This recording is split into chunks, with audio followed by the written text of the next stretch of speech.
Online people, can you hear us?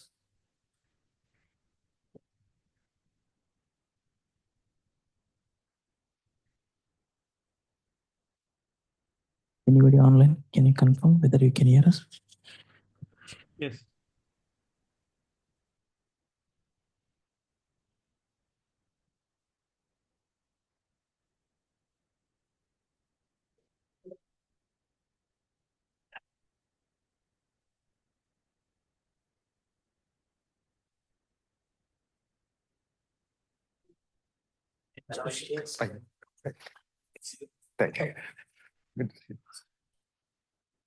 You have to join the link and share your screen. Then only online people are able to see. Okay. I think you might have received the link. Yes, yes.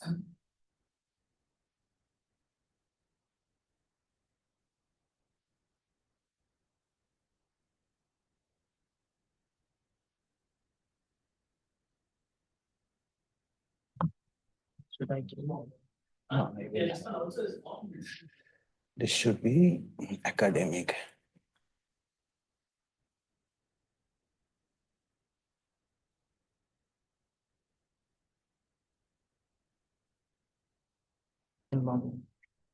Open Zoom. And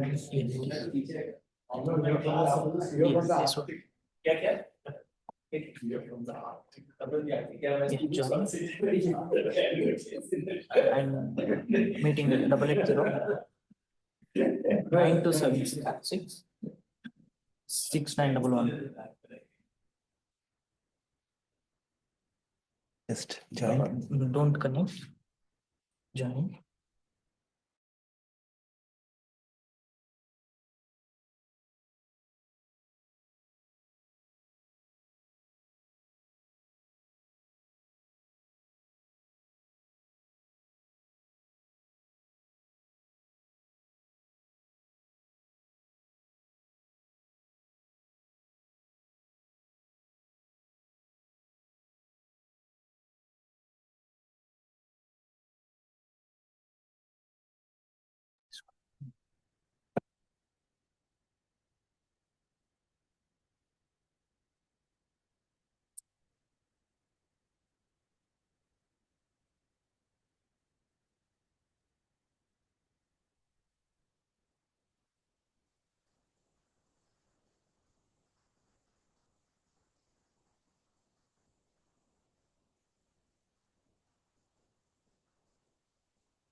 Okay, welcome everyone.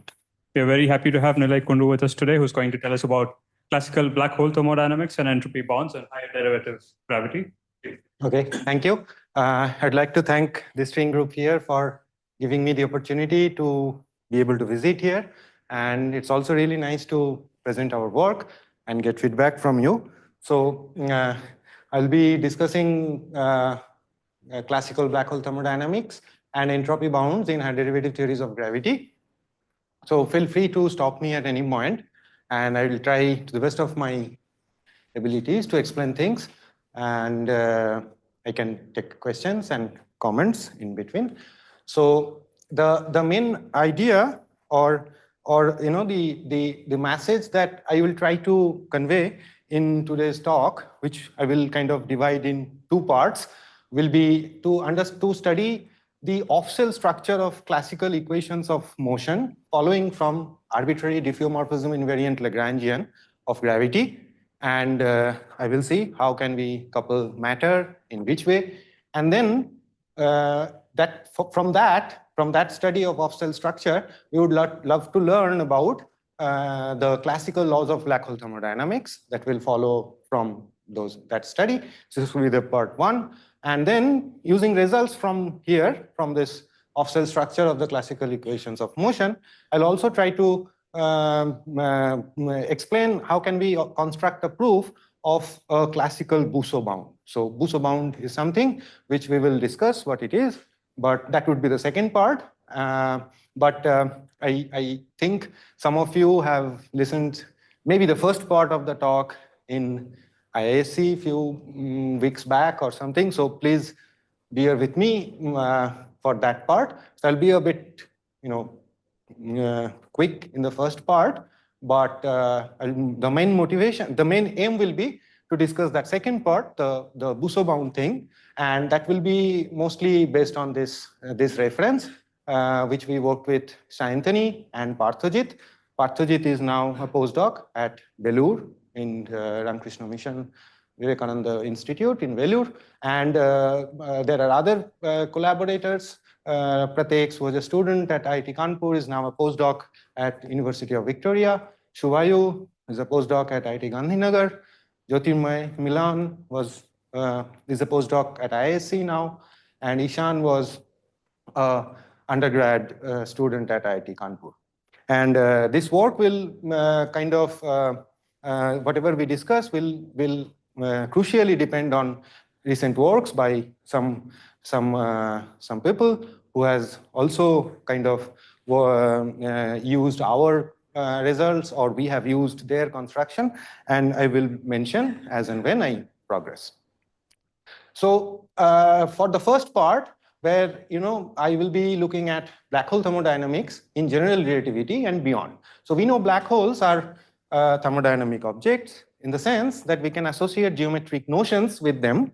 For example, the area of the horizon serves as the definition of entropy, and the temperature is given by what is called the surface gravity, which is also a geometric quantity, and the zeroth law, first law, and second laws of black hole mechanics, due to work of Bardeen, Carter, Hawking, and the area theorem, and all of them in GR are known, classical laws of them.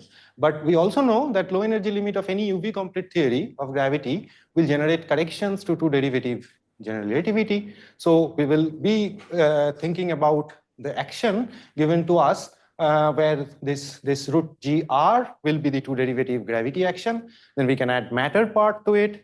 And then we will have higher derivative corrections, which will come with dimension full couplings.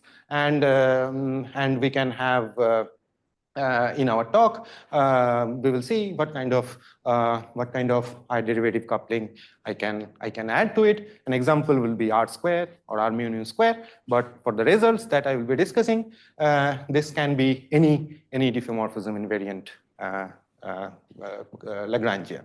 Now, black holes will still be solutions and should continue to behave as thermodynamic objects. So we will try to understand, does the laws of black hole mechanics continue to hold in such theories beyond GR?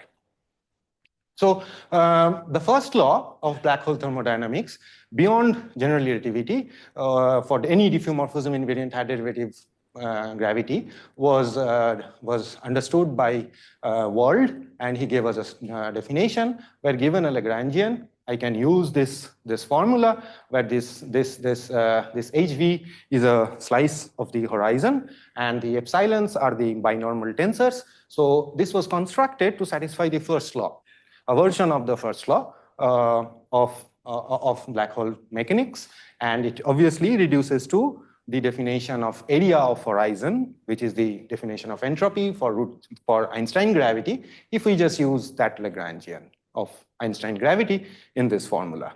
Now, since Wald entropy was by construction satisfying the first law, this was giving us a consistent definition of stationary black hole entropy. It suffers from ambiguities as we move from stationarity. Those are known as JKM or Jacobson-Kang-Myers ambiguities. I will write specific form of them, but they're such that I can add to the definition of equilibrium definition of Wald entropy, which will be blind to the setup of first law. But if we take the stationary limit, this JKM pieces will vanish. Yes. So I thought that binomials were defined at the bifurcate killing horizon, right? My question is that I thought that this Wald definition, I don't even know how to define this besides the ambiguity part. I mean, I would say that how is it defined? These binomials are to be constructed where? So I have a null horizon. Yeah. On that null horizon, I look for a slicing. And there I will have two null directions At which point?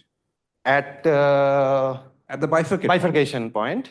So, At the but bifurcation for a point. general fluctuating black hole horizon, that notion still would exist? That notion will not exist. One has to be careful. So I will come to how we kind of go about that in our definition. Black hole is stationary, I can evaluate it at Yeah. It's a black. So.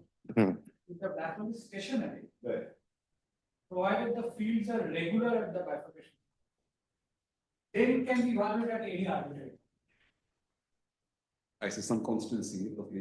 You can use the lead rack to take the formula from one bifurcation surface to any arbitrary surface. Yeah. But you have to put a boundary condition that things are regular at the bifurcation. Regular at the bifurcation. But this I presumably cannot do when I have a fluctuating horizon. In fluctuating, you may not even have a. That's what I mean. Yeah. So the kind of question we will be asking, is can we find an entropy, a definition, an entropy, which a geometric definition of out of equilibrium black hole entropy, which will satisfy the second law. And in a sense, this is what we have achieved in our work. I mean, a limited version of it, the linearized version of the second law, which I will explain. So the kind of theories that I'm considering, as I said, will be a gravity part and a matter part. The gravity part can be arbitrary combination of these objects, for example, this thing, or at an higher order, or even this kind of objects. We will also apply our construction to non-diffeomorphism invariant Chern-Simons theories of gravity. For example, in 2+1 dimension, we have a pure gravity Chern-Simons term. These are not diffeomorphism, or these are diffeomorphism invariant up to total derivative terms. For a 4+1 dimension, we can have mixed gauge gravity Chern-Simons terms. So at some point, I will extend our construction to such theories as well. Coming back to the matter coupling, yeah.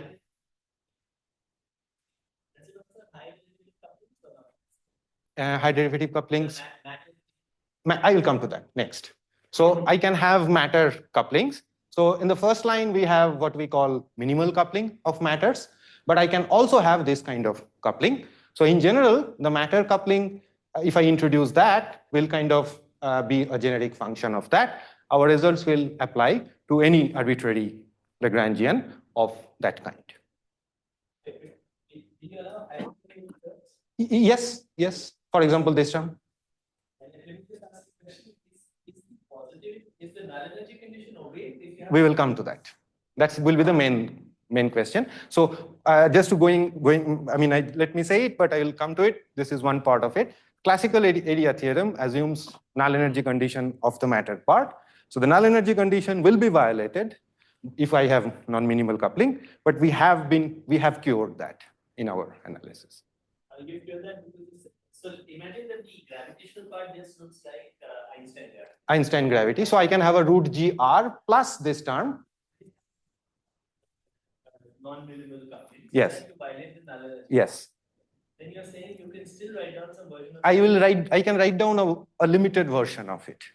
Let me set up the convention, and then I can answer your question more clearly. So this was one of the extension which we did after we wrote the first paper. I will come to that. At some point, I will also discuss this whole theory setup in an effective field theory setup. When I mean I'm working in an effective field theory setup, I will have in the back of my mind that I will have a leading two derivative Einstein gravity, and then I can have any arbitrary derivative interactions involving matter, whatever, but controlled by some parameter, and I'll be treating that parameter as a perturbative coupling. So in this kind of story, I'm not saying whether these are small corrections to leading to derivative Einstein gravity. Some of our results will apply only to setup where I will be working within this. So I'll mention this when I come to that. Now, what kind of physical question are we answering? So we are starting with a stationary black hole, and we are perturbing it by some external energy momentum tensor. and then we are allowing it to settle down to another stationary configurations. And we will be assuming that the perturbation, the amplitude of the perturbation is very small, and that's why we will be treating it in a linearized approximation, and that's why our construction will only be proving a linearized version of the second law. And Aaron Ball in 2015 gave a proof of linearized second law following works. I think Shurip Toda also worked on it on particular cases of that. So this was a gravity essay in 2015 where he proved the linearized second law in this sense, but it was local in time but integrated over the spatial slice of the horizon. So he was comparing entropy of the two slices, but that entropy was integrated on this slice. So what we have done is constructed an entropy current on the null horizon with non-negative divergences, and hence we will be claiming that we have proved the linearized version of a second law, which is local in both space as well as in time. Now, what is the physical picture?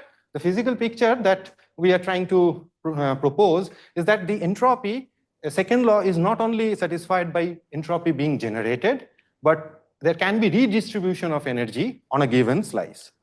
Probably it will be clear when I come to the slicing. Yes. I mean, or what I'm trying to say is it's not just del rho del t, but there will be a divergence of J, and we are proposing that J spatial current. That's what the first part, because as we will see, this divergence of J will not appear if you integrate it over a compact slice. And then you can compare the two instances. That's what Wald and other people, including Suitsoda, did. But we are looking into it more locally, even a local in space.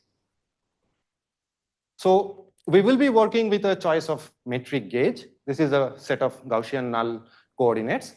What we will be saying is that any dynamical black hole spacetime, at least the near horizon part, can be written in this form, where this R is the coordinate which goes from the horizon, V is the null coordinate which flows along the horizon, and the Xi's are the spatial coordinates along the horizon. V and R has to be finely parametrized.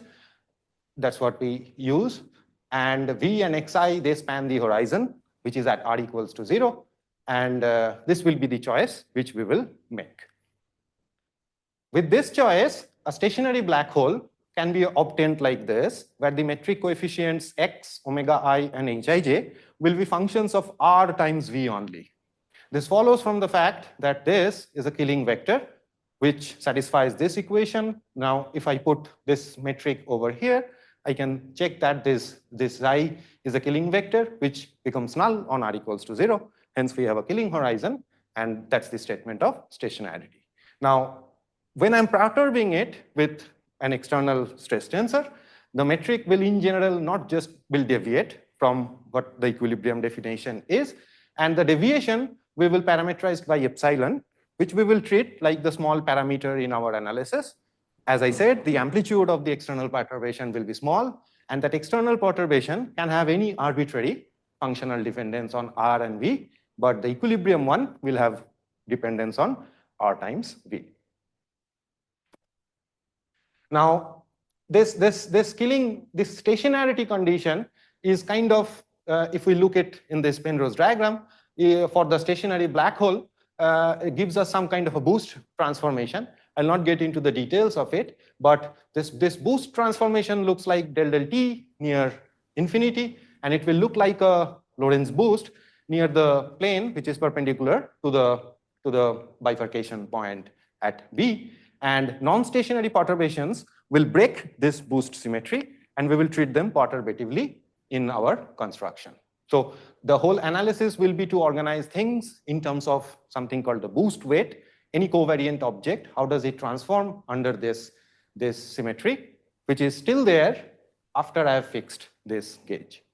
And I'm not getting into the details, but here I'm giving the final result. So if I'm given an action of this kind, where I'm not treating anything to be small, but most general higher derivative couplings, even the matter, for now, let me just stick to minimally coupled matter, and I have a root gr or here, then the VV component of the equation of motion, the off-cell structure of it, can always be written in this structure when evaluated on the horizon. So this is our main result, and it will be very crucial, and it has nothing to do with black hole horizon or anything. I mean, I think, this was some result in general relativity. If you give me a Killing horizon at r equals to 0 and a slight perturbation of that by some energy metric or whatever, then the order epsilon pieces, the epsilon was the perturbation, the order epsilon pieces can always be written in this form. Sorry? TVV, which will come from the L matter part. I'll take the del L del G mu nu. That will give me the stress tensor. And then I will look at the E mu nu, which, for example, for Einstein gravity will be simply R mu nu minus half G mu nu R. I will contract it with two null vectors to project it on the null horizon. And then my claim is that the VV component of that off-cell structure of equation of motion without using on-shell condition can always be written like this. What other possibility could there be? So your one term you're getting as, I thought you're getting T mu nu as by looking at del L by del G. Yes. So then there's a gravitational part, and I define del L by del of G mu of that. Yes. Yes. So then is it guaranteed the equation of motion will look like this? Well, I'm leaving aside the non-minimal coupling, which I will come to it separately in 2 slides from now. But the statement is, give me any Lagrangian of higher derivative theory. The VV component of the equation of motion, when evaluated in our gauge, the gauge I have chosen, in the Gaussian null coordinates at r equals to 0, can always be written like this. Yeah. If I define Yes. let's forget about D. Let's just forget E mu. Yes. The del of gravitational part by del of G, Yes. and E mu to be L of matter by delta G. Yes. Then I'm guaranteed to get an equation that looks like E mu plus G mu equals 0. Yes, that's what I'm saying. But what I'm saying extra is that this term will have this structure. Will have this.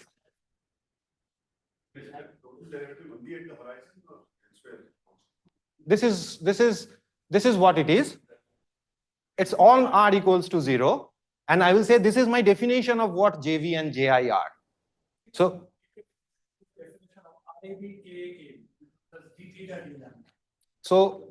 for example, if I have r mu nu minus half G mu nu R, so I contract it with K mu K nu, where my K mu is the del del V. So I will pick R VV minus half G VV of R. Now if I evaluate it on r equals to 0, my metric choice is such that GVV is equal to 0. So my equation is RVV. And if I compute it in our gauge, RVV will turn out to be this.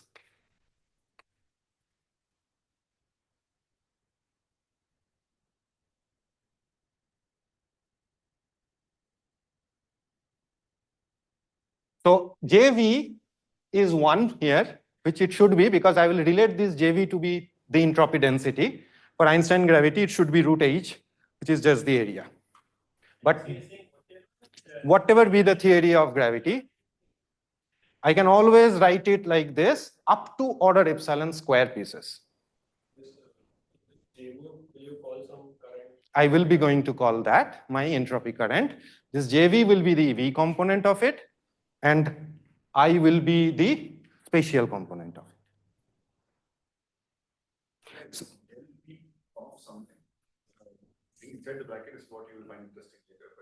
So you should think about what is inside this third bracket is like divergence of an entropy current.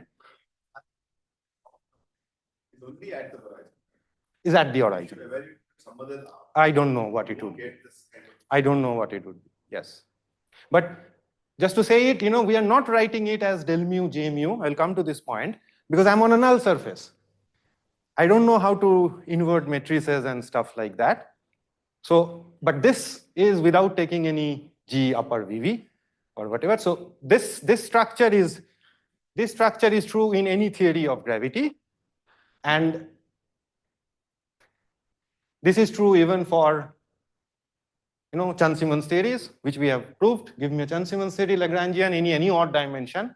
We have an abstract proof of the previous statement and also of this statement in Chern-Simons series, where the Lagrangian, if it looks like this, so this is an example, but it works for any odd dimensional Chern-Simons series.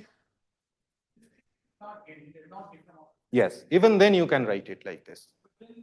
Because there is a boundary now, so I can't get rid of the boundary term. I can get rid of the boundary term. So the boundary term, for example, you can go from here to here with up to a boundary term. All I'm saying is this is my theory, and I have a killing horizon at r equals to 0. The equation of motion, I have written down a metric, chosen a gauge of the metric near the killing horizon, and then I'm looking at the structure of EVV around that. That will always be written like this. Yes, this goes as the cotton tensor or whatever, in particular examples. So the statement that the JVJ given for Chern-Simons terms is covariant, what is the invariant structure of JVJ? That's what we have found. Invariant and what? Diffeomorphism? Sorry, no, even the U1. For example, we have looked at U1 thing. It even turns out to be U1 invariant. But let's say talk about mixed Chern-Simons, let's say talk about pure gravity. Pure gravity, it's, yeah. I will come to that example. I'll come to that example in 2+1. So now, once we have this thing proved for us, then we just go back to the people who have looked at area theorems before. Now, I have this equation. Now I go on cell and I claim this EVV is equal to 0. And I assume null energy condition, the TVV should be greater than equal to 0, which immediately says this EVV should be less than equal to 0. Now this EVV was this total derivative del V, as you were saying, of this object less than equal to 0. Now we have also assumed that at far future, it settles down to an equilibrium. So wherever I have a del V, I should get them to 0. That's my equilibrium condition. So the object within the bracket will approach to 0 as V going to infinity. And this is an object whose V derivative is negative.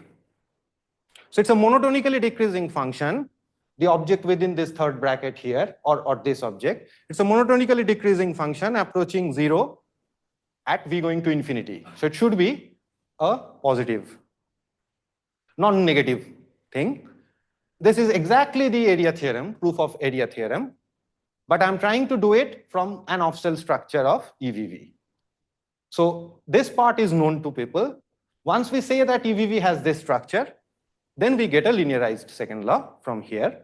So this is the divergence of entropy current greater than equal to 0.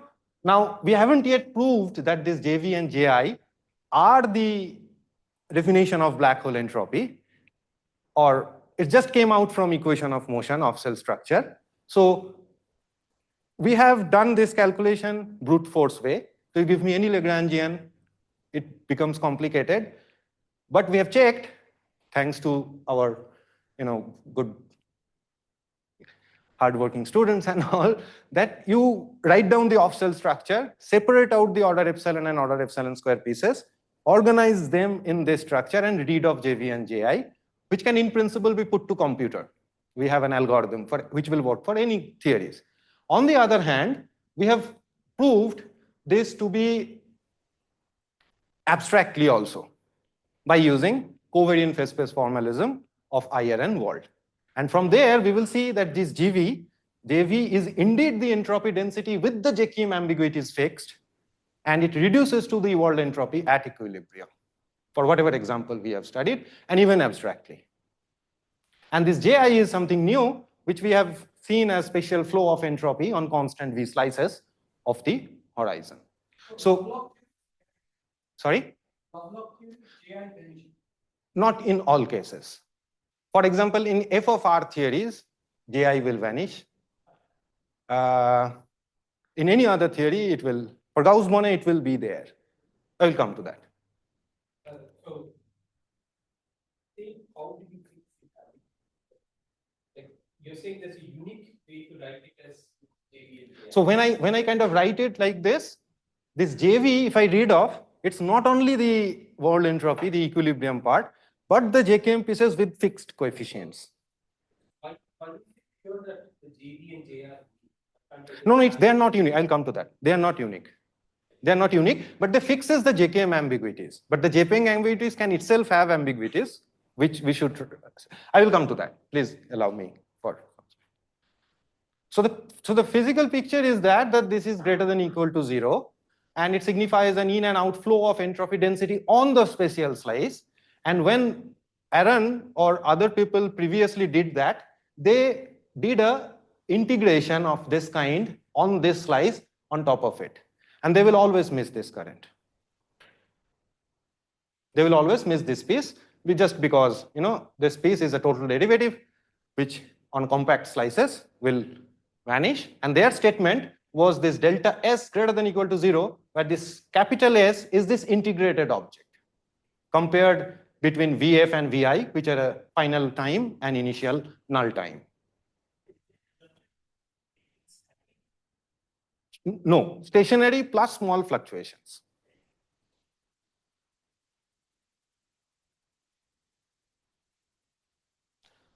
So this is ultra local in both space and time, and this misses the spatial current and is not local in space. Now, for the non-minimal coupling, coming back to what Subrat was asking, if I have an example like this, R mu nu, del mu phi, let's say, the T VV, which I am kind of writing with a tilde just to separate it from a minimal coupling stress tensor, this T tilde VV will itself have an order epsilon piece. Now that immediately violates the null energy condition because epsilon is a parameter which decides the amplitude of the perturbation. It's my choice to take it negative. So I can always come up with a counter example where I can choose the sign of epsilon such that this null energy condition will not be valid for non-minimal coupling, which was known before. Now what we have been able to show is give me any arbitrary kind of theory which is like this. The ordered epsilon pieces, which will be in this T tilde mu nu on top of whatever gravity piece we have, can also be written like a structure, which is this J tilde V and J tilde I. So ultimately what happens is that I will take that J tilde V and J tilde I and I will take it into the definition of the gravitational entropy. So it's kind of known when we have matter non-minimal coupling, which part is gravity, which part is matter. I'm not very sure to kind of separate it out, but our calculation suggests at least the order epsilon piece, which is at its face very dangerous for the null energy condition, can be taken into account. So I'll be left with other order epsilon square pieces. Now, I'm not claiming that I cannot have field configurations for which even if the order epsilon square pieces turn out to be violating the null energy condition, I cannot say anything about that. But the order epsilon pieces, epsilon is the perturbation that I am doing over the stationary black hole, can also always be written like this. And this is true for any non-minimal coupling, any kind of coupling which I can have. Something which contributes to. No, I can have anything. I'm showing you one example, but I can have R mu nu, F mu nu appropriately contracted. We have an abstract proof, and also all the order epsilon pieces can always be written like this.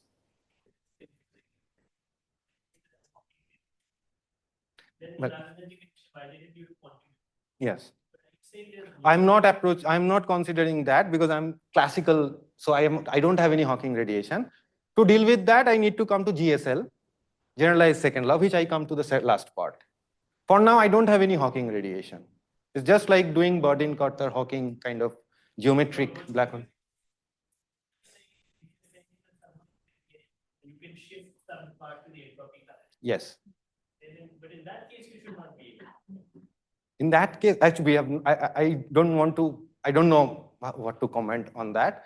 But what we are trying to now see, and we have made some progress, is that after removing this order epsilon piece, can I still get a stress tensor which is conserved? So even within the classical domain, including non-minimal coupling, can I write down a classical effective Lagrangian from which I will get a stress tensor which is order epsilon square pieces?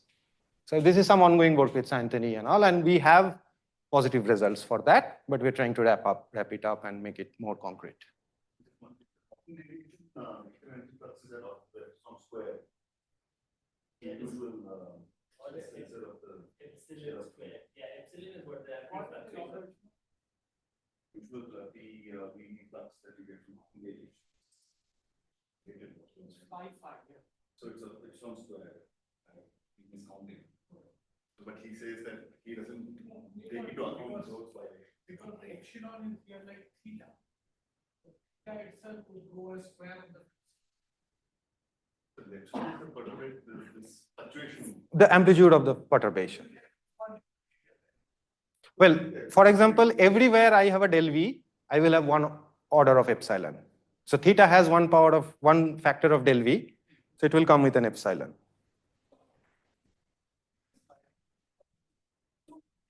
By entropy, I would think of as an integrate over a special slice. Yes. By given that Laplace slices are compact. What is this term? I mean, how do I think of this? Well, Special gradient. Well, that's what I'm saying, it's a very crude way of saying, but I'm kind of having some rearrangement of entropy on this slice, which is a finer picture than just saying that total entropy from here to here increases. Now, it's just coming from classical equations of motion. I don't know how to attach more deeper meaning to it, but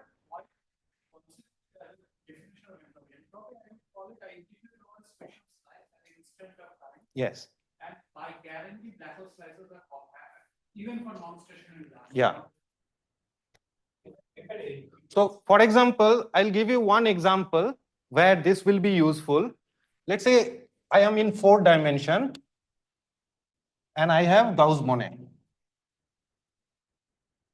which is a topological piece. So it will not contribute anything to my equation of motion. But if I follow the definition of Wald entropy, it does contribute.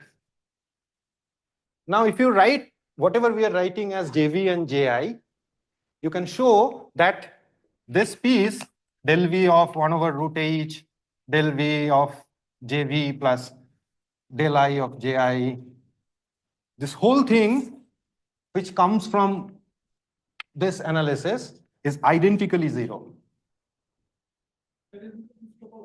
This is topological.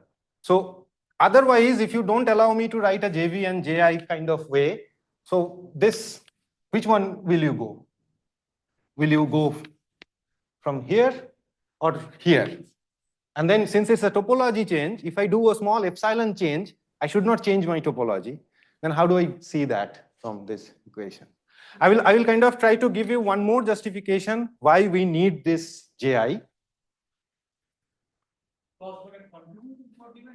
If we do it in this way, if I start from this, go to, I compute the JV and JI along the way I did, I will get some pace over here. But this will be 0. So it will be a set of the ambiguities which Loga is trying to say. Yeah. Or there will, I'll give you another justification somewhere where why we think this JI should be there. Yeah. I'll come to that again. What do we mean by covariant? Because we are on a null horizon. So there is no Lorentz invariance. So just allow me 2-3 slides. I'll come to that. So even for the non-minimal coupling, so here are some examples which we explicitly worked out. If you give me theories like here, I know what the JV and JIs are. Non-minimally coupled theories where things like that, I know the expressions. Even for the Chern-Simons case, I have expressions, but I don't know, I don't have the 2 plus 1 here. So covariance, okay. Let me come to that and then I will probably. So so we have an abstract proof of this. I will not get into details, but what we see is that this covariant phase so this theta, the variation of the Lagrangian is written in terms of some pre-symplectic potential. Then from there, using some Bianchi identity, I can define this charge Q, and using this equation and processing it in our gauge, we could come up with JV and JI in terms of theta and Q. So if give me any Lagrangian, Iyer and Wald tells me what should be the free symplectic potential and the Noether charge for that theory. From there, in principle, I will be able to compute my JV and JI. And in whatever cases we have checked, both of this brute force analysis and this analysis, they exactly match with each other. I'm sorry, I'm coming. There are ambiguities in the entropy current because my EVV is equal to this thing, but I can always add to the right hand side something, some J star V and J star Y, which by itself is 0.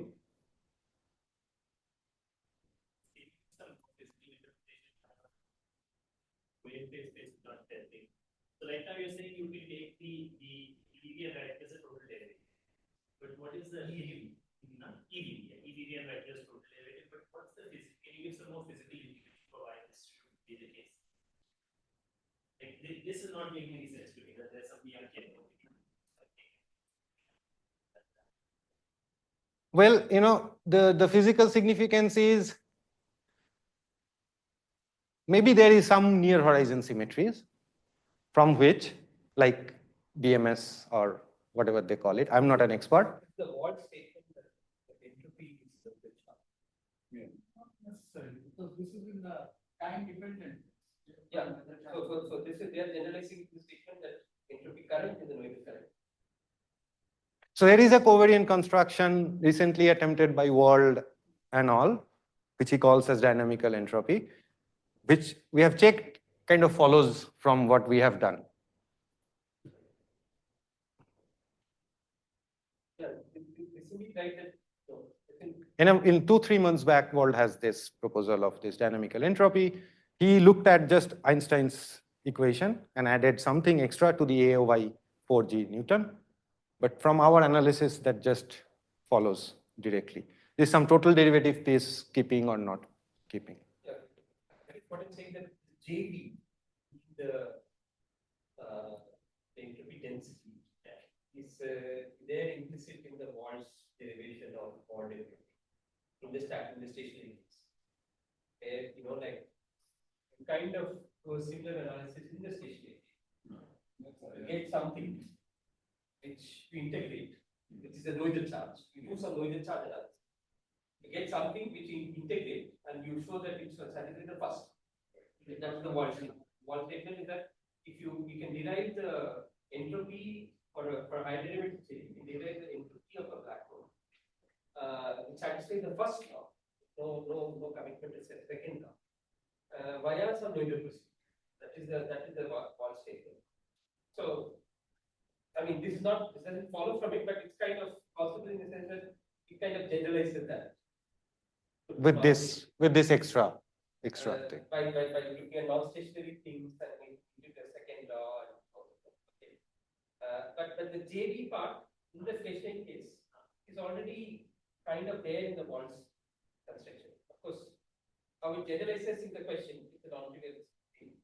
But yeah, but that it comes via this Noether analysis in the covariant fixed case formalism. That's plausible because that's how Wald got the Wald in. It says there and is the J. There's a comment in the Wald's paper that the Noether charge formalism may even be invariant for fluctuations which does not obey the equation of motion. For offset fluctuations also. Yeah. Maybe it is because of that. Because the offset fluctuations also leads to phosphide. I see. I have to. As someone who's a little bit outside, I want to ask, with this covariant phase space formalism, plus near high derivative terms, what is when you construct the symplectic form? What do you do about different? Like, what do you do about the contribution of the high derivative terms? You might have thought there is no nice phase space form. You treat them as some perturbation about a single solution. No, but there is, right? Lee and Wald construction. So I'm saying something very nice. In general, when you have high derivative. For a most general diffeomorphism invariant Lagrangian, there is a construction of covariant phase space formalism. Acha. Which has a high derivative. General phase space is x and x dot. But of course, x and t. X and t. Yeah, x and t. But that's not enough. I need also one more derivative. Yeah. So this covariant phase space doesn't give you a canonical coordinates. If you some phase space as an abstract space, covariant is just a set of solutions. So there's some the space of solutions. On the space of solutions, you give a two form. Symplectic non-linear two form. Which is just by definition delta of del L by del GD. This one more variation of this theta. There are two variations. So this theta involves one variation. If I do one more variation and then I commute them, that gives me that structure. So this is like a phase space formalism where there is this is just given some symplectic manifold with some non-resonative form. Okay. And which allows you to define Poisson band. Okay. So there's no commitment to what is the canonical coordinates and canonical momenta. Just have a you just have a symplectic structure. And that symplectic two form you construct. So it's probably true that if you want to construct it, you probably for identity like maybe D dot or some such thing. You have to give some half the number of things required to specify and all that. But that is like choosing what is called polarization. So like that. You choose some canonical coordinates. But that is not given in covariant phase space. In fact, that is a big contradiction. Given a covariant phase space to choose some canonical coordinate. Okay, I don't want to turn this into a lesson for me, but I'm going to ask one more question and then you can finish. Yeah. Let's in the simplest case, let's say you look at even the electromagnet, where you have a E dot. Generally, you would run into trouble if you try to really give three initial conditions. If you try to say I give x dot and acceleration at time 0 with the third, you get these runaway solutions. And you have to exclude them in some ways. And the standard wave perturbation theory is you treat the x triple dot term as a perturbation about a solution of x and x. Yes. That's what we do effectively. That is some automatically. Well, I am not going towards that because I'm not looking at explicit solutions. I'm writing I'm looking at the off-cell structure of the equation of motion.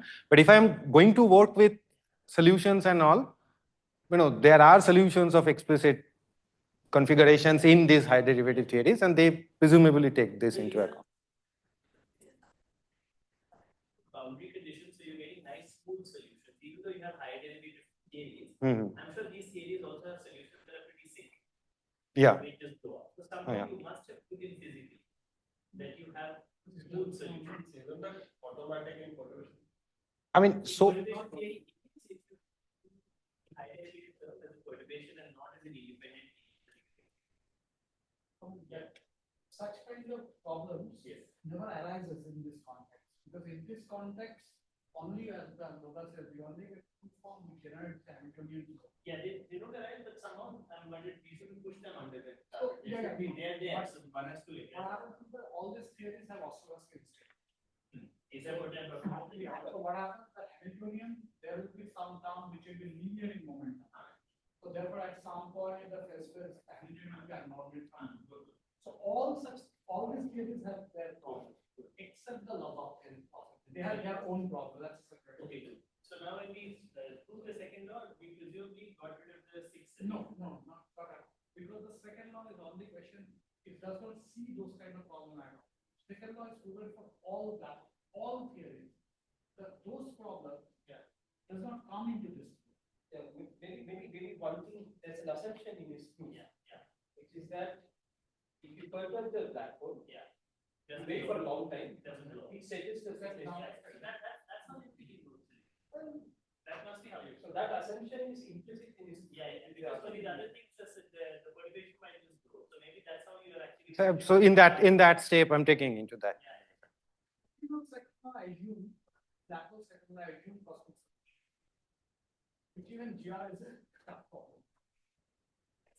maybe in the covariant case, you can say I'll restrict to the subclass of solutions that have this property and therefore that's what you do. I see. Okay, so that's how you get rid of this problem. I see. Okay, nice. Okay, so coming back to these ambiguities which Roger was asking, so this thing I can always add to this term on the right hand side. Now the origin of this kind of term should be the kind of ambiguities which are already discussed in the higher world formalism. For example, I can always add some total derivative piece in the Lagrangian, and my theta will change by something which will be decided by this m. While I'm coming from this, I'm defining this theta, I can always add this extra piece where y is antisymmetric. And in this definition also in this Q. So there are these three sources of ambiguities in higher world construction. And we could kind of track them to what would they lead to the JV and JI setup. So our definition of JV and JI are valid up to this set of ambiguities. But as you can explicitly check, if you take these things and explicitly put in this side, these ambiguities will cancel each other because the equation of motion is not ambiguous. They contribute to this way. So they cancel, and then in the EVV expression there are no ambiguities on the right hand side, but as such definitions of JV and JI can suffer from these ambiguities, which will not affect this equation. So there's one form ambiguity, two form ambiguity, three form. Right. Okay. In the covariant case. Right. So let's say I look at JV and JI. Yeah. Under each of these ambiguities. Yes. JV depends on which ambiguity. JV depends on this YI ambiguity and this J ambiguity. Okay. So one form ambiguity don't affect JV. Right. Okay. But the two form and three form ambiguities do. Right. Okay. And the JI also the same statement. JI also. Here, JI and JI for this. Same statement. Now what is the statement that? But you're saying the two form ambiguities kind of cancel out in this combination. No, in this combination, all the ambiguities will cancel out. Oh, you see all. Because EVV should not be ambiguous for me. That was true even in this way of looking, right?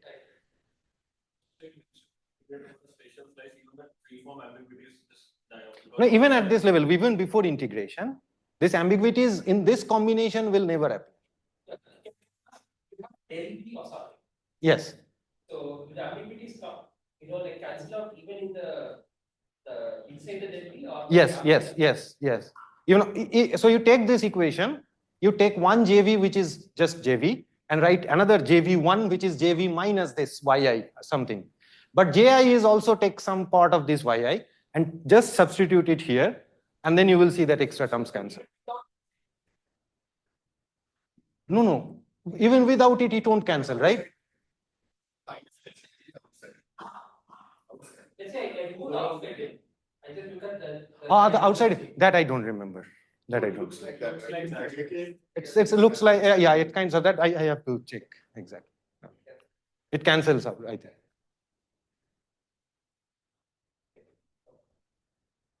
No, but I was asking the second, you have written that as related to JK, the middle name. Yes. Is it because the last thing does not contribute to the entropy of this change? Because once you integrate over the spatial slices, This structure is also like that. This. Why is it related to the JKM one you are asking? Probably, maybe I should be careful. Maybe the combination of them together. The JKM ambiguity is very specific. You can write down boost terms in the JV which are as a total boost invariant, but individually are not boost invariant.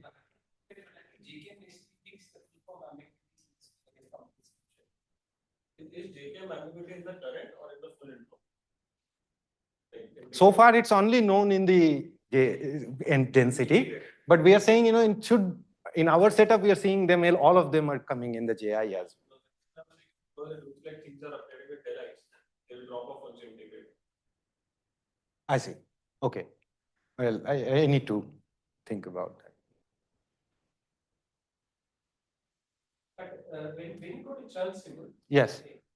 you have to No, the Chern-Simons thing is not just purely this part. At least we saw one example, which is not exactly, you cannot write that JV which we got for Chern-Simons just as a piece, which is this or this. Yeah, I mean, like for example, what we showed when we did the covariant phase space for Chern-Simons is that you have to choose a covariant symplectic potential in the Noether charge. This is one form. Yeah. You have to. I think I know those works, and we kind of took the things from there and put it in our gauge. So the statement is that those things you can use it to actually get the JV and JI, because you have to integrate the two. You have only a delta. Sorry, so the natural thing in covariant phase space is you get the delta QV. So there is a piece which is not, so there is a sigma piece which you kind of keep track of it, but ultimately it cancels out in the JV and JI kind of. I mean, but I need to look at that and tell me. I'll show you. I'll have to see the expressions more carefully. So the other thing probably some people were asking is the covariance of the entropy production at the origin. So we have fixed a gauge. Now let's say we have fixed this gauge.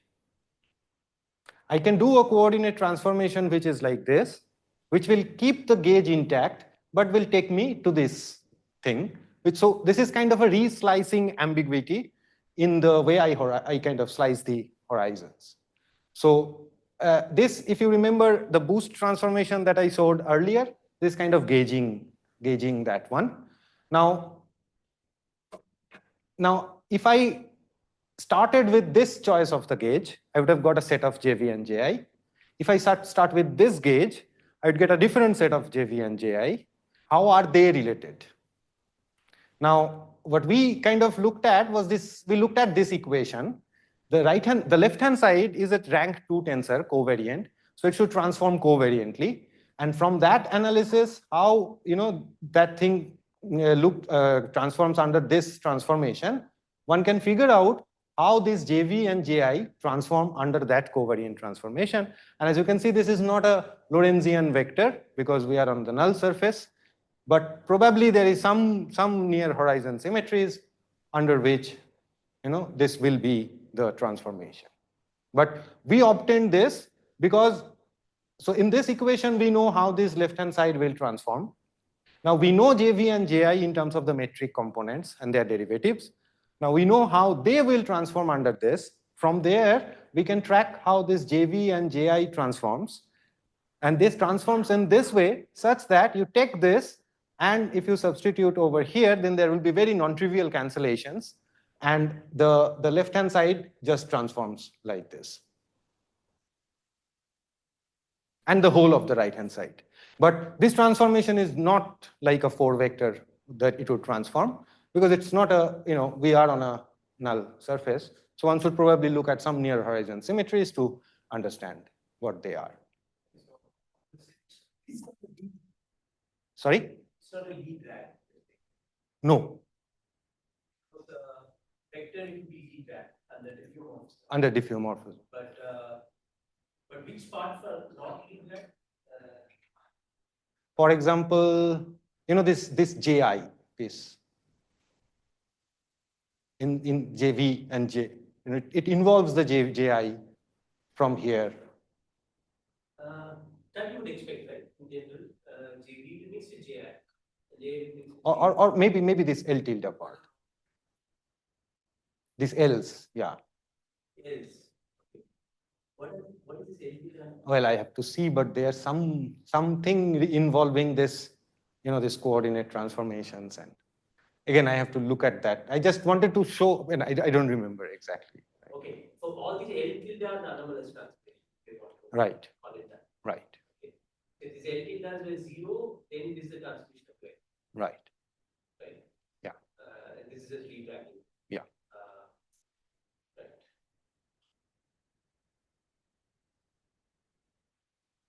And then suppose this, okay, there's some quadratic terms in science. Quadratic pieces in size. The size are like, yeah. So this psi is like the derivative of this zeta. which is here. Is the del I of zeta, which is psi.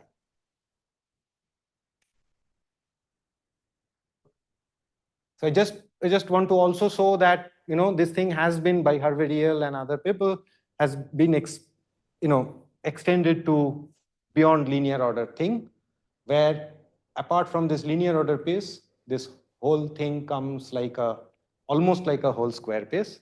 This is what we have seen with Loga in 2016 for a specific theory, but now Harvey has kind of extended that using our setup to arbitrary high derivative theories.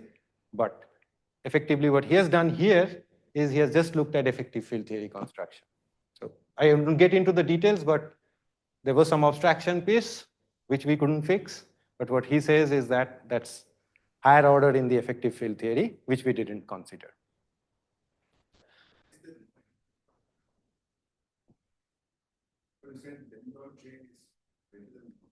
But order epsilon, you can never have a introduction should be a sign definition. So sign definition. So what we are showing is that there is no entropy destruction at the linear order at the best. To really understand it, you have to go to the next order. So you never need to say that the time variation is slow or something. I mean, it's only amplitude. Amplitude, but in the 16, the paper with which what we did with Loga was we did an expansion in the frequency where we had to do that. And we could do it to all order. And somehow we related that to the high derivative coupling. But we were stuck with that abstraction term, which was this particular total derivative piece, which was not coming with a. So you see, this whole square piece, once this is a whole square, and it's guaranteed that this whole square comes with the sign which we need in that analysis. But we couldn't decide anything about this term. But what Harvey is now doing is on top of that expansion, he is putting in effective field theory expansion. So there is a double expansion. And the origin of this YI abstraction term, if you track back, that piece actually goes higher order in the. So if you kind of truncate your theory to just, let's say, 6 derivative order, this happens to go beyond that. And then he neglects it. But we didn't go to the effective field theory expansion on top of the frequency expansion which we looked at. The null-energy condition that was enough. Is this effective field theory a way of trying to establish the null-energy condition? Maybe one can turn it and do it that way also. But after we used the null energy condition, for example, this was for a pure gravity theory, so I don't have any TVV here. Even then, we were stuck with an abstraction. That's what my statement is. Without any matter.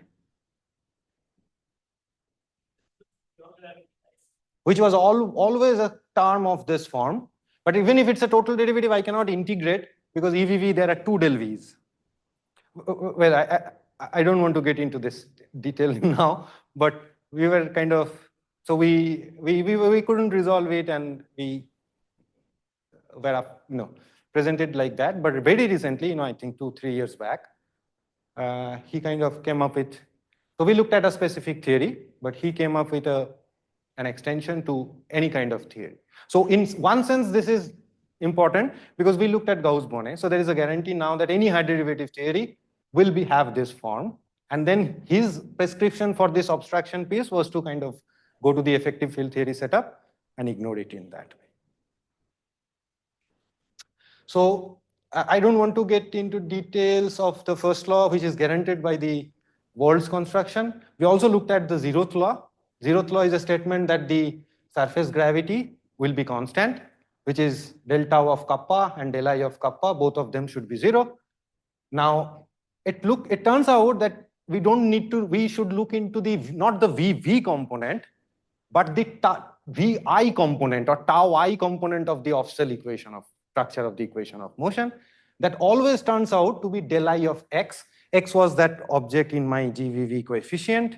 And then if you put that to 0, then this del I x through this equation is related to del I kappa, and then it's 0.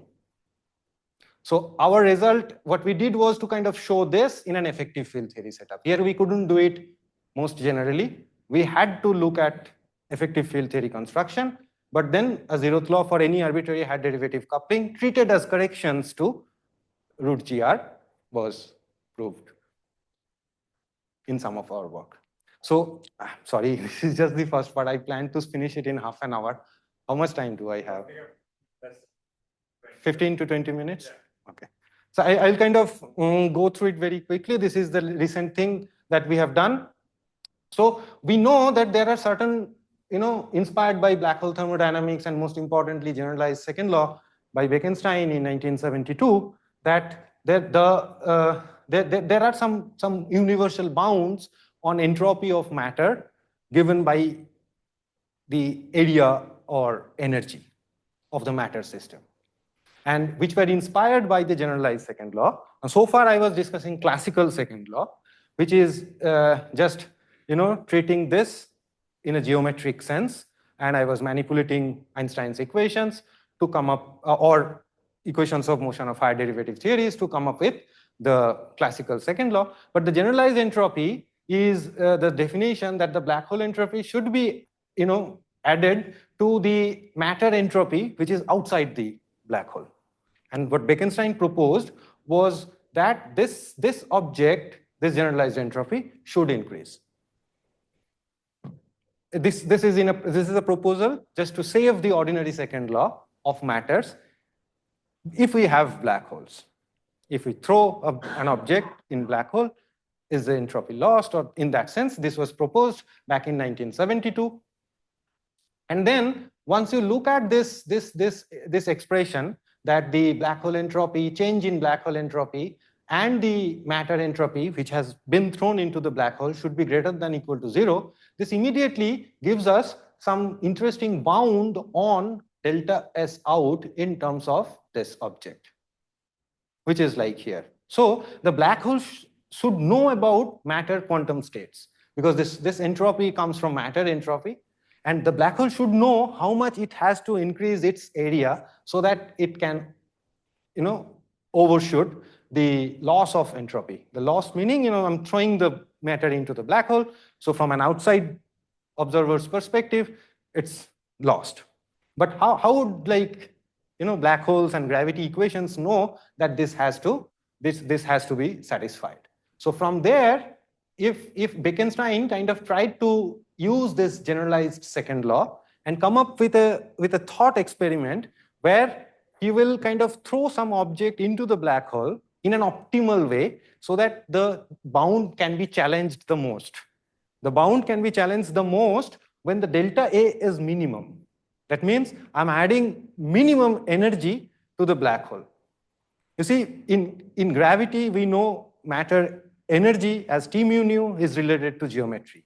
So the delta A should be decided by the energy, which is matter energy. So if I kind of, let's say in a thought experiment way, take the spherical object of radius r and I drop it very slowly, just touching the horizon and then release it, even then the kind of energy I'm adding to the black hole, hence the area increase, should be minimum.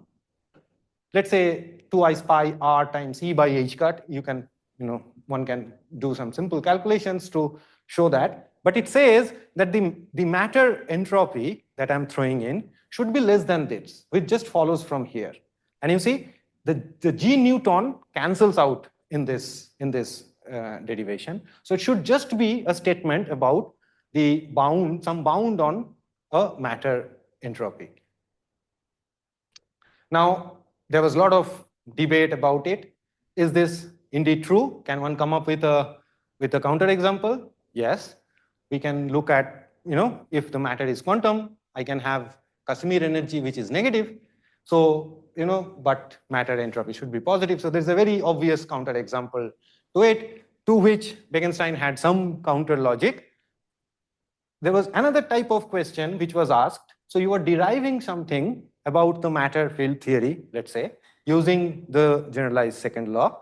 But is it really important for the generalized second law to be used for this derivation? Or are there enough information in the construction of relativistic quantum field theory only from where we can derive this? But whatever it is, it was kind of understood that one should kind of come up with a very precise definition of what we call by entropy or the size of the system or energy, mostly in a strongly gravitating case. In a strongly gravitating case, what I mean by radius or energy are kind of not very covariant. Now, Cassini in 2008 did this proof from a quantum field theory point of view, where he looked at the vacuum subtracted von Neumann entropy for right Rindler wedge. So this rho is the global quantum excited state restricted to the Rindler patch on the right. Sigma is the global vacuum state restricted to the Rindler patch. Then this delta S is the definition, is the difference in the von Neumann entropy. So I'm taking the excited states, computing its von Neumann entropy, and I'm subtracting the vacuum contribution from it. In a sense, that should be the matter entropy which has fallen in my previous picture heuristically. Now, these are free from short distance divergences, which were some problem in the previous construction. Bekenstein bound can be reformulated as a statement which is delta S is less than equal to delta K, but the delta K is the Rindler energy, or specifically speaking this object, where this K sigma is the modular Hamiltonian for the reduced density matrix of the vacuum state on the right. Now, this is a reformulation of Bekenstein bound, and this is if you can kind of restrict it to the case of right Rindler wedge, where there is some localized matter object of energy E and localized at a distance r from the Rindler horizon, one can show that this delta K, which is defined over here, indeed becomes this, and hence this delta is less than equal to delta K takes the form of the Bekenstein bound. But one should understand here that unlike this E and R, which were not very sharply defined, one is dealing with delta S and delta K in a quantum field theory, which is very precisely defined. And then the principle that one uses to prove this, or Cassini used to prove this, is what is called the relative entropy, and some result from quantum information theory that this relative entropy is non-negative.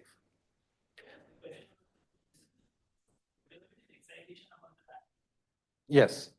The Bekenstein bound originally says classical excitation. Right. Classical excitations, this doesn't work, because those are non-perturbatively about it. But in a situation where at least in one situation you can see that for example, this case where there is an energy, a matter localized at a point. Yeah.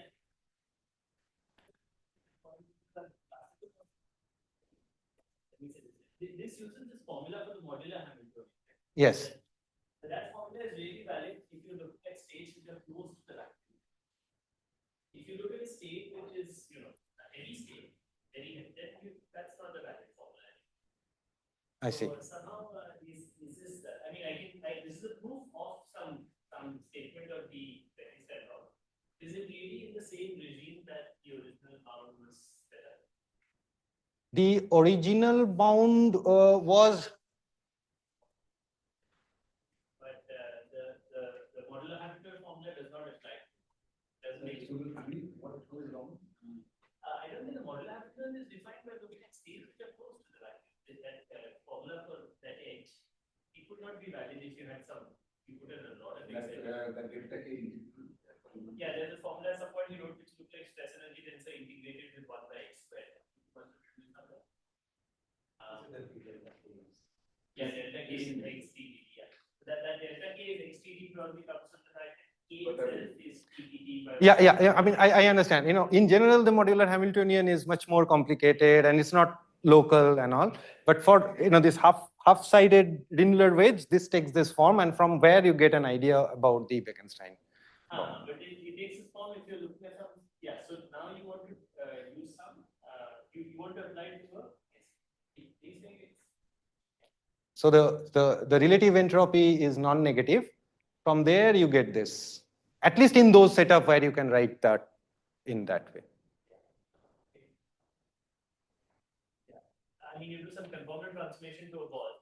I'm just wondering if you have classical matter, often many of these things work. I see. I mean, it's fine. It's clearly a proof of a result. A proof of one result. Yeah. But there was other kind of a bound, which is known as the holographic entropy bound or spherical entropy bound, which is different from the Bekenstein bound. This is something which you start for the Bekenstein bound. And then there should be some limitations to how much matter you can put in given an area. Otherwise, it will form a black hole. So if you kind of use that here, you come up with this bound where this G Newton is back in the formula. And this kind of, I'm running very quickly, but this was kind of suggested that, if you give me a time slice and then there is a volume, the entropy, this is the idea of holographic principle, that the entropy within should be limited by the area in Planck unit. But this also has obvious counterexamples.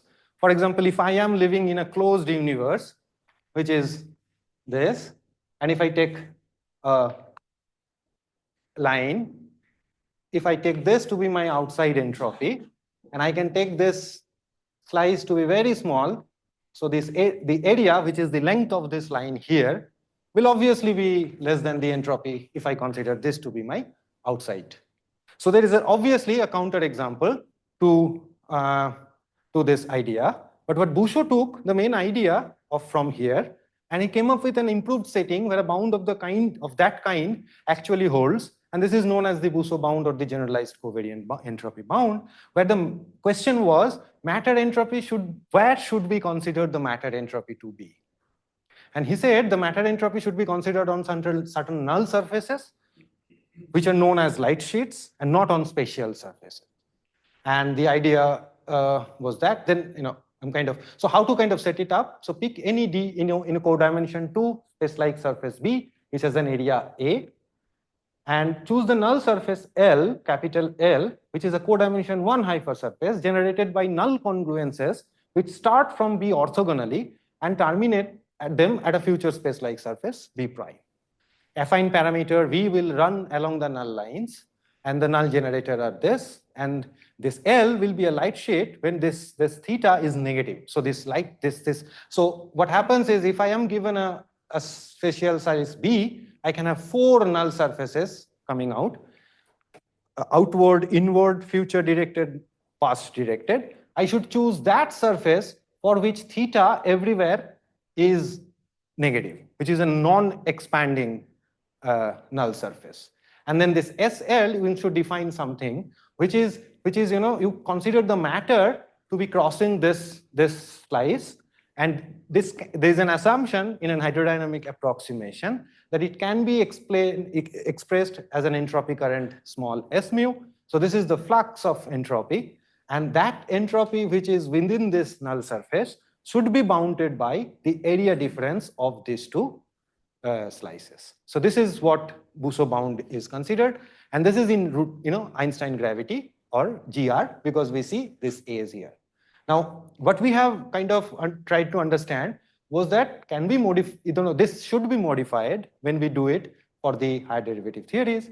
So this area should now be replaced by what is known as the Wald entropy, and this will come from what we have looked at by this JV or JI, which in our setup. Now, we kind of focused on theories, again, in the effective field theory setup, where I have a leading Einstein gravity plus corrections given by the higher derivative corrections, and I will be treating this alpha small. So there is a question, if the Bousso bound is satisfied in GR, that's what we have seen above, how can a perturbative correction like controlled by alpha lead to a violation of it? So for that, we kind of went ahead with the same proof actually, which was given by this Flanagan, Marolf, Wald, Strominger, Thompson, and Bousso, Flanagan, Marolf in around 2003. So they relied on some assumptions on the matter entropy and energy. And when we kind of went ahead with that assumption, I'm sorry, I probably rushed. So we will kind of come to a situation where, this sign of a particular term in this equation is important. Now, you see, there we kind of came up with, so we are not sure whether this part has to be negative. Now, the bound works for GR, then how can some perturbative correction violate this? So we kind of came up with a configuration where we have a light sheet and the with a killing symmetry, and the killing symmetry is slightly broken by exactly the epsilon that we were treating by some perturbation. So I have some perturbation epsilon, some parameter epsilon, which I was treating perturbatively in the previous case. Here I have another perturbation, another parameter, which is alpha square. Now the theta being in the expansion, the theta square is of the order of epsilon square. And this alpha square EVV will also be alpha square epsilon order. Now there can be a configuration for which this thing works.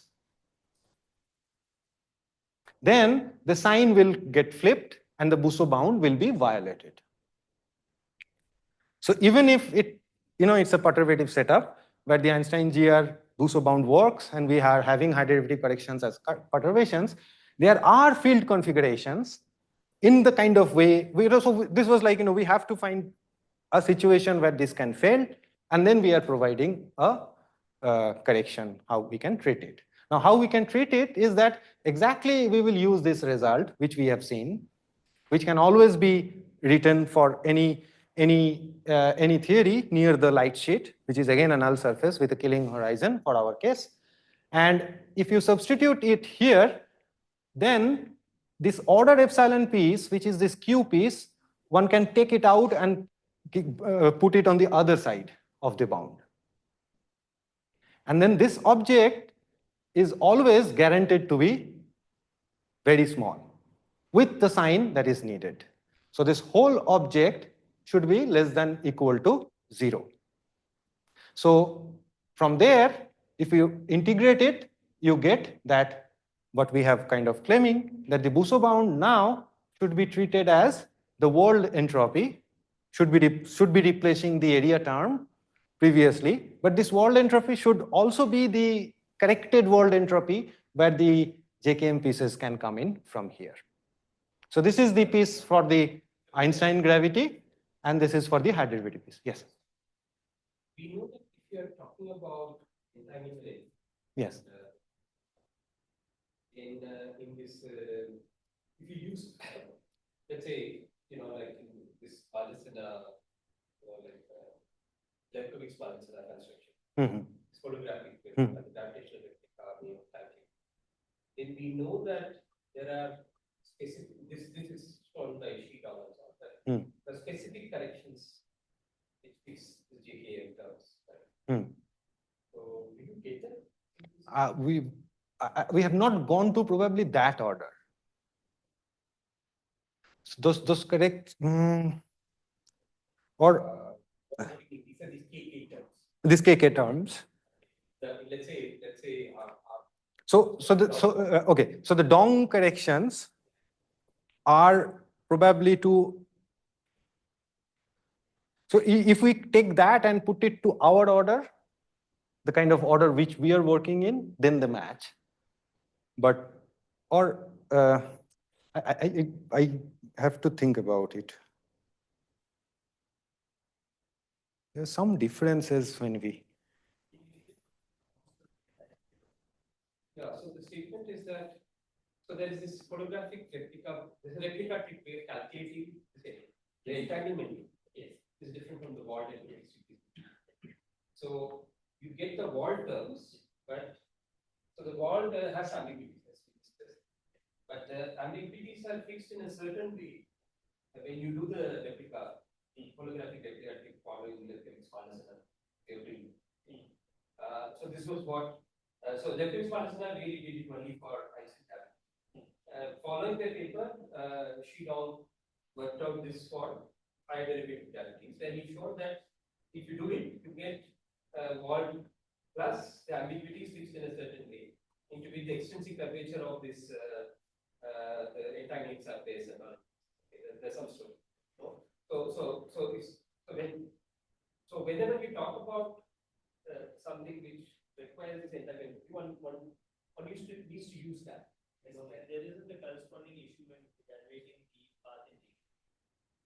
can be done unambiguous. Hawk integral, there's some saddle point you're trying to calculate. You don't quite calculate a path integral. I mean, this is like you kind of derive something like you said. Yeah, right? You know, I mean, you do that by calculating path integral. Yeah. By saddle point. Yeah. I think there's no ambiguity in that. That just puts up, but it's only you get some specific. Or rather, ambiguities are fixed in a certain picture, and Tom gave a formula of how the ambiguities are fixed in that way for higher derivative. But one has to, I have to translate that to the gauge that we are working and kind of check. I think I've done it at some point and it was matching. But this Lefkowitz part is the calculation, the Dom's calculation are somewhat similar to the games that you're not exactly, but they are kind of similar, but You also work with well, I've not done that explicitly yet. But as far as I remember, the kind of to the order I checked, to the order epsilon or all that, it was matching. But I should not make it. I'm not very confident while making this comment. One should check that. Sorry. So I also, so this is what we have done in high derivative kind of theories. But then, in modern times, this Bekenstein bound has generated much more kind of research directions. For example, people have come up with a quantum corrected area where you take the geometric area and add this thing to it. Now the statement is, or the approach is, whenever a classical general relativity theorem, such as the area theorem, Hawking area theorem, which relies on the classical null energy condition, it fails because there are violations of null energy condition. One can save the Hawking's area increase theorem by replacing area with the generalized entropy in the statement of the theorem. For example, this is the classical focusing equation. This is Rai-Choudhury equation. This theta is the expansion, which is defined like this. And then there are null energy conditions. And the classical focusing theorem tells us that this d theta d lambda should be less than equal to 0. So the idea is to take this equation, which is a general relativity statement, and replace this A by what is known as this quantum corrected area. And then define some quantum expansion following from that. And then people have come up with some conjecture, which is known as the quantum focusing conjecture. The quantum expansion cannot increase or stuff like that by just so this capital theta is different from this small theta by just this substitution. And then there are rigorous kind of statements about it, how to take variations of the theta and all. I'm not getting into that. So this thing is Aaron Wald and Bousso, they themselves. They have done it themselves. So this is the paper where they discuss this quantum focusing conjecture, which is still a conjecture. But what it does is it also implies a Bousso bound, which will kind of be a quantum Bousso bound, look like this. But now the entropy is not on the null surface, some matter crossing the null surface, which is kind of not entangled with anything else, but there is a rigorous definition of how one should calculate the entropy side of the bound. And then this also kind of, one can recover the Bousso bound when the matter system is kind of localized from that. But the statement that has been made, which follows from the quantum focusing conjecture, is much more general. It works for any surface which splits a Cauchy slice into two. It doesn't has to be any black hole horizon. And it also kind of implies a inequality, which is known as the quantum null energy condition. So the idea is whenever a classical condition fails, like null energy condition, so one does that trick of replacing area with the quantum area, and then just follow the rule that was done before, but with now this replaced quantum area and hence quantum expansion, then quantum focusing conjecture will lead us to some inequality, which will be again a statement about matter quantum field theories. Now, this has also been proved by using algebraic quantum field theory techniques by Faulkner and group, but these are all kind of with root GR and around Minkowski states. So now that we have kind of looked at it from the classical high derivative case for the classical version of the Bousso bound, can some of this be generalized to that? So the future directions that we are looking at is, can we make sense of this order epsilon piece getting subtracted from the non-minimal coupling? Does the rest of it satisfy some conservation equation? There are field redefinition ambiguities which are very important. High derivative terms can be converted into other high derivative pieces using field redefinition. So what happens to the JVJI story from there? And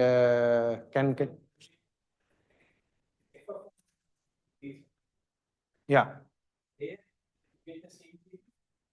I don't know. I've not checked. So the statement is that if you start with an f of r theory, by doing some field redefinition, one can write it as root gr plus Klein-Gordon scalar field. So we know that all second law and everything should work here. Now what we are doing is, we are not caring about these field redefinitions, but give me some derivative Lagrangian. We have obtained some JV and JI.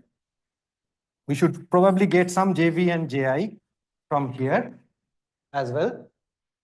Let's say J tilde V and J tilde I. So under this field redefinition, one should just check if they come to this up to the ambiguities which we have looked at. That's what we are doing currently. We have some partial results, but not yet done. And the last question is, we have looked at, this QNEC that I talked about leads to a proof of NEC, which is very important in quantum field theory. And then we can ask all sorts of questions like how to prove an NEC for non-minimally coupled theories, for curved geometries, for diffeomorphism invariant high derivative theories, and can we prove them more generally or stuff like that. At least the generalized second law, which is people are looking at it from the recent entropy of algebra point of view. Sunita has done some work in Aizer Pune. So maybe, but probably she has not looked at the non-minimal coupling piece. I'm also trying to learn that, and we are trying to understand whether to see it from that perspective. So I'll end there. Sorry for going over time. Yeah. Yeah.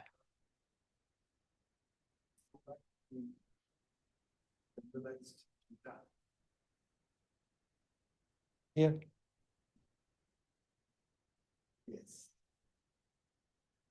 So I would like to actually have a theory in which I can violate the focusing theorem. Classical focusing. Yes, because focusing theorem is one of the ingredients that leads to a singularity. Mm-hmm.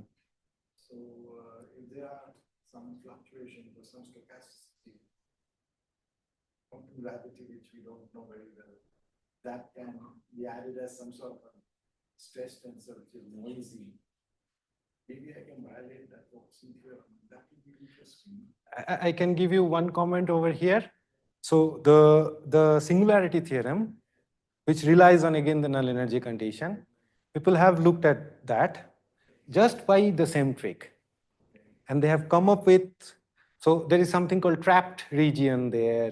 So they have come up with a definition exactly by the same trick, and they are now calling that a quantum trapped region. So there is a quantum version of Penrose's singularity theorem, which has been shown by Aaron Wald and someone else. No singularity. I see. Because you don't expect singularity. This version has. This version has singularity. Somehow, you think that the region where gravity becomes strong, the corrections are deep. So to try and prove like some conservative corrections about It's in the semi-class. The proofs are in the semi-classical region you were trying to say. yeah, I mean, it's like the far not in the semi-classical. It's not showing that you can't have. You won't get a But probably that's not what you were asking. You're saying, the stress tensor will have some kind of stochasticity. No, no, no, no. I just wanted to mention that there is this thing. Yes, someone trying to show that if you're very far away, then you will still kind of continue to focus Yeah. for some time. But Yeah. what will happen eventually that Yeah. will never get a bounce. But that you can complain about the original papers. Also classical. Yeah, so you don't take it seriously as a real result in that you really get stimuli. You just say you go to a region where the perturbation theory where things become strong. Thank you. More questions?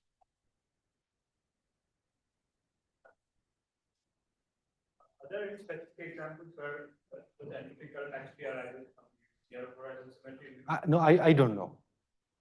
I mean, we have not,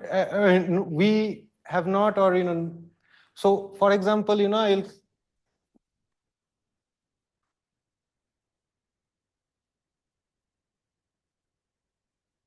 so this, some people say looks like a super translation.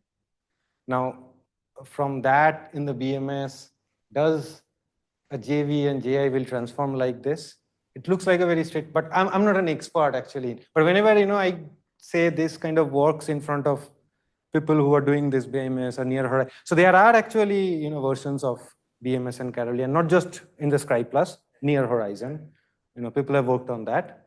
I think I was talking to Nava. He also was telling me a lot of references. So I was kind of posing these questions. I would like to derive this transformation from that. It should be, well, I don't know the techniques well enough to kind of, but I'm trying to learn and see, talking to people who knows this and things. So no one has kind of found any. So the connection that people have had was the kind of work that people have already done where the near horizon symmetries and has led to something. But this specific entropy current thing, no one has done it. I'm kind of. Yes. Just a comment on that point. Yeah. I think what we're showing here was a null prediction. So you just rescale L. Well, so I rescale the V in a Y-dependent way. Yeah. Which I think that's what on the horizon. Yeah, but so for us, these are the set of transformations which preserves this gauge but changes this slicing. Exactly. But then there can be more. So one should kind of look at this as a boundary condition and find out all possible transformations which will probably keep this gauge intact. And then one should understand under those transformations, how will someone relate this VV component of equation of motion and hence the JV and JI to a transformed JV and JI and obtain them?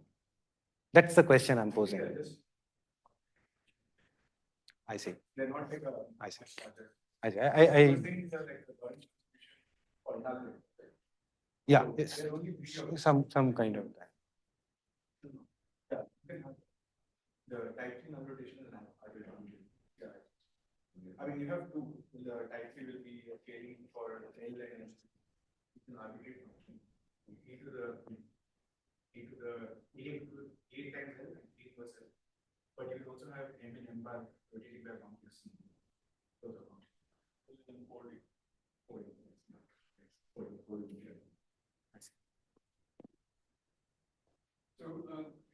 during the fluid gravity days, I thought that the second law, it could be one idea was to use the second law to pick which have derivative gravity theories are good and which are not. So that with the same hope we kind of with Anthony and Loga was also we started this work that we will kind of use this to pick theories where it works and all. And we know there are theories where high derivative theories, for example, the CEMZ. There are problems for Gauss-Bonnet. You should have all the high spin towers, but somehow we don't see any of that in any in the way we are trying to look through higher derivative through second law. Now, I don't know why. Maybe we are looking perturbatively in epsilon, so it will come back at some order in epsilon and all. But I have no answer to that now at this moment. But exactly, we started this with that in certain kind of theories will be good in the sense they satisfy this criteria, and there will be theories which will be kind of discarded. And that's why we started looking at Gauss-Bonnet with Loga in the beginning, because Gauss-Bonnet is believed to be the good. They don't have the other ghosts and stuff like that. But then somehow it seems like everything passes the test. If there are no more questions, let's thank you.